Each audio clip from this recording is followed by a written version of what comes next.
But sometimes people are so busy waiting on me to be deep, they don't realize that in that deep, I'm drowning.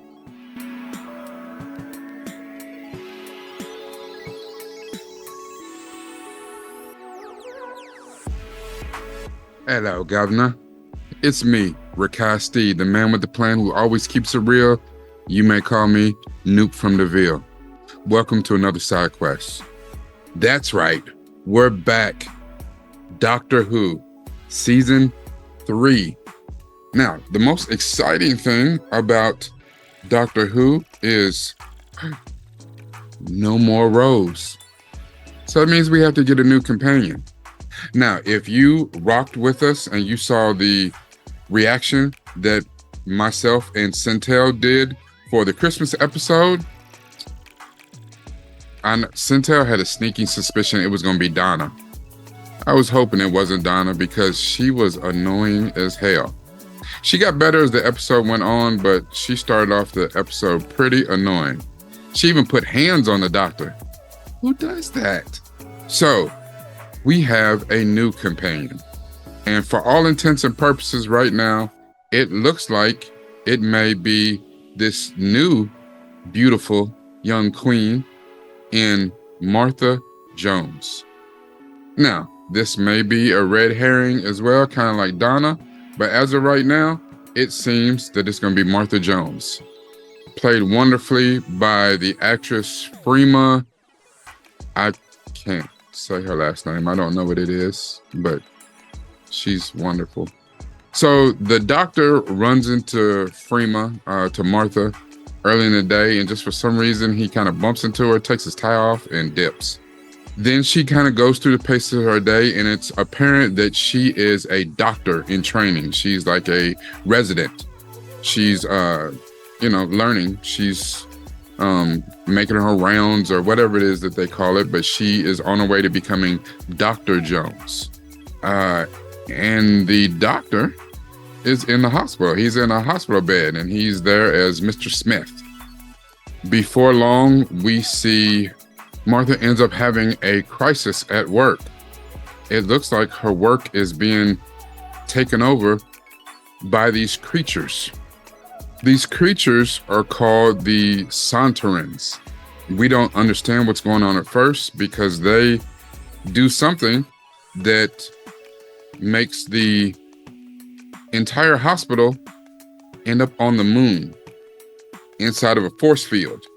These creatures are dressed in all black leather. They look like, like a military force, but they have these huge helmets. And when one takes his helmet off, the leader, I guess, they are some type of rhino men, and they're looking for someone who's not human. Now, of course, that presents a problem for the doctor. The most interesting thing in this episode, though, where I'm going to stay focused, because I can talk about Martha at length, but I think what struck a chord with me in this particular episode, and really maybe you get to see it a lot more in episode 2 as well, was Martha's family, her family dynamic. So the new relationship that we have between Martha and the doctor, where she's clearly, a rebound for the doctor, because he's got to it's still fresh for him how much he misses Rose. I mean, we saw that he was about to tell that woman he loved her. And this guy's almost 1,000 years old, but he loved him some Rose.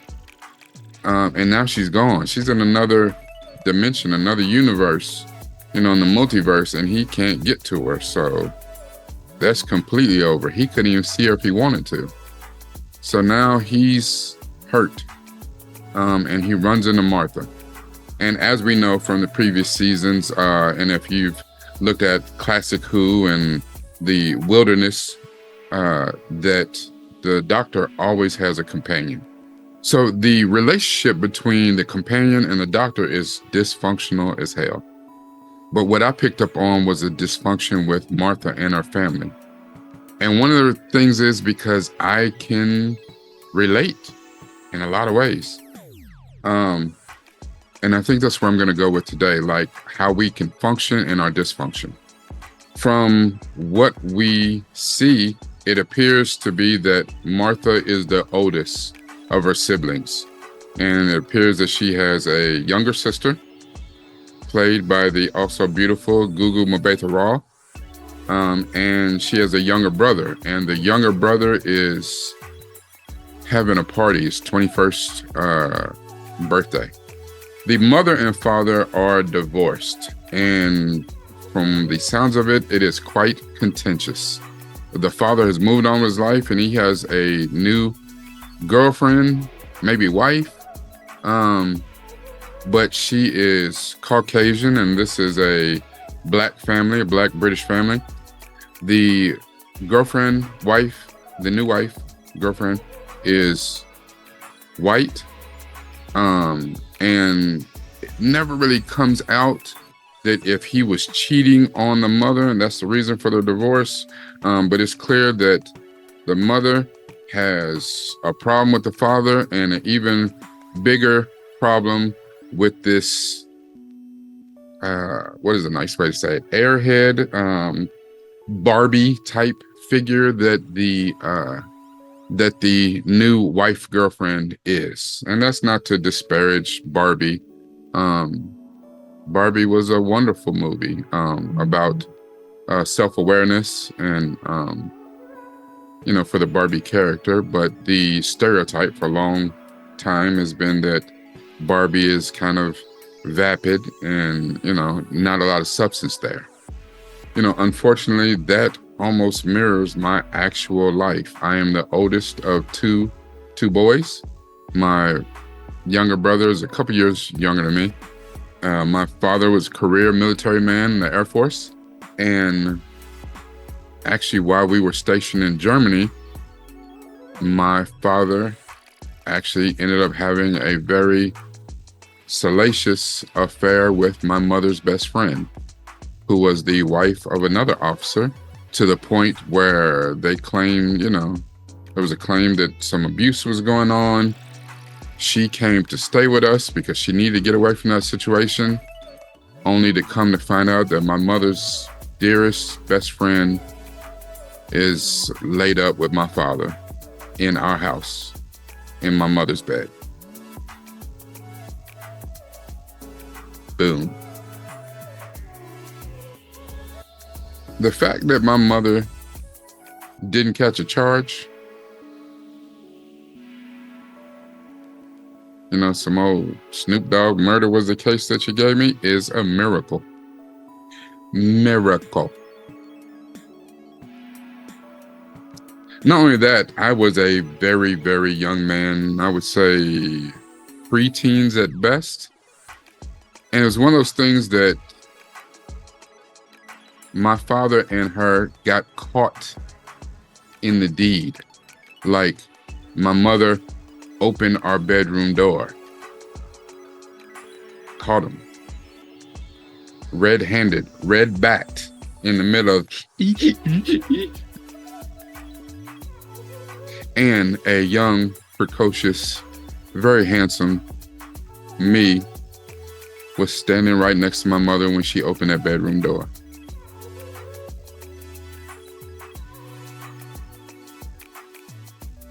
Now, what should have happened at that time, and all of the ugly years and an even uglier divorce that happened after that, was that I definitely should have gotten therapy. My mother should have gotten therapy, but we didn't. Because who does therapy? We get so used to living in our trauma and even bonding with other people over our trauma that we just continue our day like it's normal. You go off onto a corner, you cry, go in your room, in your closet, you cry, you wipe your tears and get up and continue with your day. Over the last several years, I've been going through therapy because of my own issues, family. I'm now divorced. And the funny thing is, in trying to heal, I couldn't even begin to approach my current problems from dealing with past problems. It's tiresome.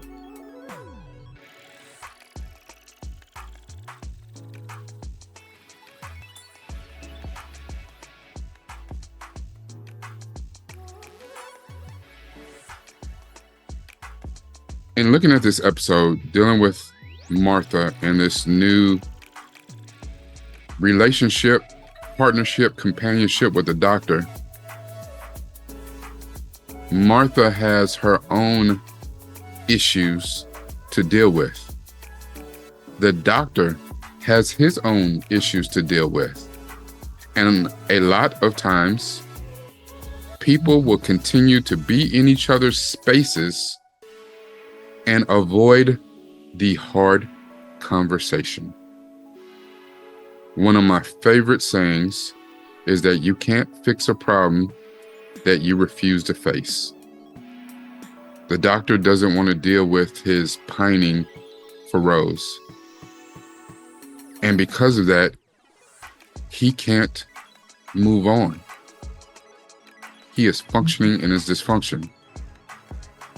And a lot of times you'll go to work, you'll have conversations with people, you'll laugh, you'll joke, and people don't even understand that you're dying. Sometimes even when I have the problem now that for some reason people think that when I say things that I'm deep, which is really not all that deep. It's just a little bit of reflection. But sometimes people are so busy waiting on me to be deep, they don't realize that in that deep, I'm drowning. Gotten so used to functioning in this dysfunction. And sometimes it's crippling, debilitating. I'm going to leave you with this. That once we realize that we can function in our dysfunction, we have to lay claim to that dysfunction. Because it's not until then that you can begin the healing process. You have to learn to treat the cause and not simply treat the symptoms and the results. A lot of times we put a Band-Aid on a gaping wound. We can't continue to do that. In so far of what I have seen of season 3, I feel sorry for Martha. She is a beautiful woman. But right now, she deserves more from the doctor. He can't move on. He's stuck on an unrequited love that has no chance of ever happening, whether he wanted to or not. And he can't see the woman in his face that has a thing for him and is really a hell of a companion. And many times in our need to be with other people, our disinterest in being alone, we move on even when we're not healed, and we actually infect other people with our symptoms of our past problems, to where we destroy other people in our wake of destruction, of dysfunction. Martha deserved better.